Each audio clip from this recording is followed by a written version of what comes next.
This is a story about the benefit of the doubt. I was living in San Francisco, and I was thinking of moving, and so I went to Chicago to check it out as a place to live. Before I went, I got on Field. I'm sure we know Field here. I'm sure we're familiar, but set my location in Chicago, matched with a girl, and she's cute. She's cool. We start talking. I'm like, I'm coming out here in a couple weeks. What's there fun to do out there? She says, me. I'm like, okay. This is how conversations on Field go. I don't know if you've ever been on there, but that's just kind of how things are there. And so I'm like, great. So we start talking about sex. We're into the same stuff. We're connecting. It's good. She starts sending nudes unprompted. That's a great sign.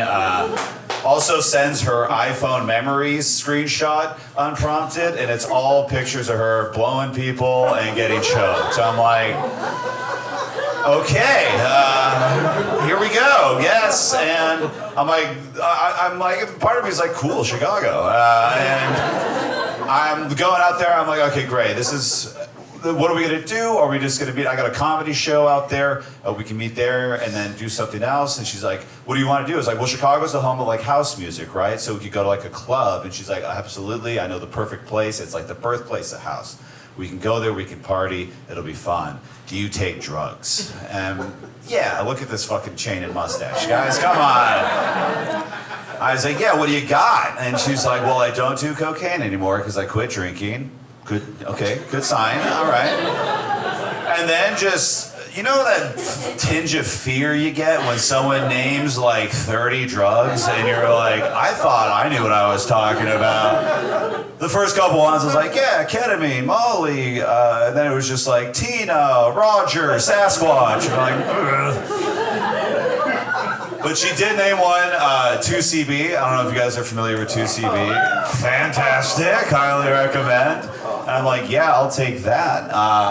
And she goes, if you haven't, it's like a combo of like acid and Molly at the same time. And acid is like, you know, like the spiritual drug, and then Molly's like the love drug. So it's like you're horny for inner peace. It's really fun. Highly recommend. And so I'm in my mind, I'm like, Chicago's setting up to be a great trip, right? I'm wondering, and I asked her, like, why do you have? That's a lot of drugs. She said, yeah, I buy all my drugs off the dark web. Red flag number one. But then she's like, oh, because the guy I used to buy from tried to have sex and made me uncomfortable. I was like, okay, benefit of the doubt. Go to Chicago. Important tidbit.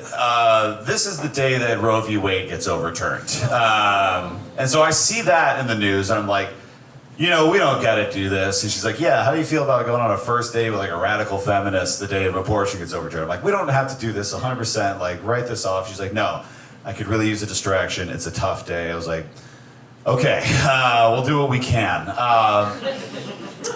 She comes to the show, turns around, greets me at the bar, hands me 2 shots of Malort, and does 2 shots herself with a pint-sized vodka soda. I'm like, so she is drinking, okay, and like drinking, and I'm like, you know what, benefit of the doubt, it's a tough day, all right, she deserves a little blow off steam, okay, that's fine, I'm not gonna judge her for this. She's very clearly agitated, like and I'm like, you know, yeah, it's kind of a weird energy at first, but the show goes well, she's having a good time. Afterwards, we're talking to some of the other comics, and tattoos come up, and she goes, you guys want to see the first tattoo I ever got? Turns around, pulls up her shirt, bullseye tramp stamp. I've talked to this girl for 10 minutes so far, and I'm like, okie dokie. And then she goes, you want to see the second tattoo I ever got? Pulls down her lip, dick salad on the inside of her lips. That's what it says. And I'm just like, okay, all right. Red flag number 3 at this point, I think. Benefit of the doubt. Tough day, I guess. And so I'm like, all right, whatever. I'm like, whatever, I really want to do these drugs. So we go back to her apartment, and we walk in, and she's opened up the drawer that she keeps a drug in. And when I say there's a lot of drugs in here, guys, thousands of dollars at least worth. And I see one bag that looks like glass. And I'm like, hey, what's that? And she goes, oh, that's the Tina I was talking about. I was like, really? Because that looks like meth. And she goes, yeah, Tina's amphetamines. I was like, oh. She's like, yeah, my doctor doesn't give me strong enough Adderall, so I use this to supplement his prescription. I was like, she sees that I'm a little worried here. And she goes, don't worry, I don't smoke it. But she pulls out a pipe to show me it's unused. I'm like, this is not convincing me one bit. Then she pulls out the 2CB, and I forget all about all that stuff, and measures it out. She says to me, all right, you want to take this the normal way or the fun way? I'm like, I don't care that abortion got overturned. I'm not letting you put drugs in my ass, okay? So, no boofing tonight. So, we take the drugs. We sit down and chat for a while I'm letting them kick in, and guys, when I say the red flags just keep coming, I mean, it's like a North Korean parade at this point. It is. She's talking about she's getting divorced. She's polyamorous, also breaking up with her boyfriend. Hasn't left the house in roughly 2 years because of COVID. Has a cat walking around that looks like it's unwashed. You know, like you get like peanut butter on a doll and you can never get it out. It's mad. It's just all mad. And I'm getting higher and higher as all this goes on. And I'm, you know, kind of like, in my head, I'm like, you know, benefit of the doubt, like, I'm here already. She's had a tough couple of years, I don't know. Whatever. And at first I'm like, well, okay, I'm getting pretty fucked up. Do you want to go to this club? And she kind of looks at me like, oh, yeah, I guess. I'm like, do you want to fuck first? And she says, absolutely. And so we do that for a while. And squirters are cool. Let me get that out of the way. A heads up would be nice when I have only one set of clothes that I have to wear to a club.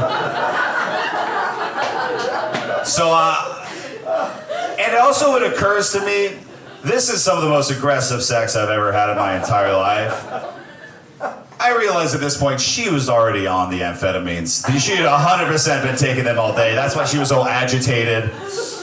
And I'm like, guys, fuck a meth head once, okay? Do it. Try it out. It's nuts. Anyways, it's a good time. But we have at one point, I'm like, all right, we gotta go to this club at some point. And she's like, yeah, you're right. And so we kind of like put ourselves together. So in the heat of the moment, I forgot a very important part to this story. At this point, when we were done having sex, getting ready to leave, she said, I think I need to sober up a little bit. Me thinking that she meant get some water. No, she meant do more amphetamines. So I had to watch her crush up some of that glass and snort it in front of me as I put my pants back on. So that was the fun transition I had between sex and going to a club, was watching her do more amphetamines. And I'm fucking sailing high at this point. And call a Lyft. We don't know that the Grateful Dead is playing at Wrigley Field, and the club is next to Wrigley Field. So Lyft won't drop us off at the club. It drops us off like 2 miles away. So I'm having an existential crisis just thinking I'm gonna die tonight, wandering through the streets of Chicago with a meth head while I'm tripping my ass off, having no idea where we're going. She's taking wrong turns left and right. It was crazy. We finally get to the club. She's like, oh, great, I can't wait to see who's working. She doesn't know anybody there. Not a single person at the club. Tough couple of years, okay? Benefit of the doubt. I'm just kind of at this point like, we're here already, whatever. And we go to the club, and club's fun. We have a great time at the club. It's a fun DJ. It was as advertised. And we go back to her place after a little while, and we fuck some more. Like I said, try it out. At one point, she goes, all right, it's time for you to go. And I'm like, I can't believe you had to ask me to go, right? Like, after all of this, I was like, you gotta get the fuck out of here. I should have been gone hours ago. And at that point, I kind of had the realization, like, shit, am I the red flag? Oh no. One thing's for sure, guys, I am never fucking moving to Chicago. That is never gonna happen.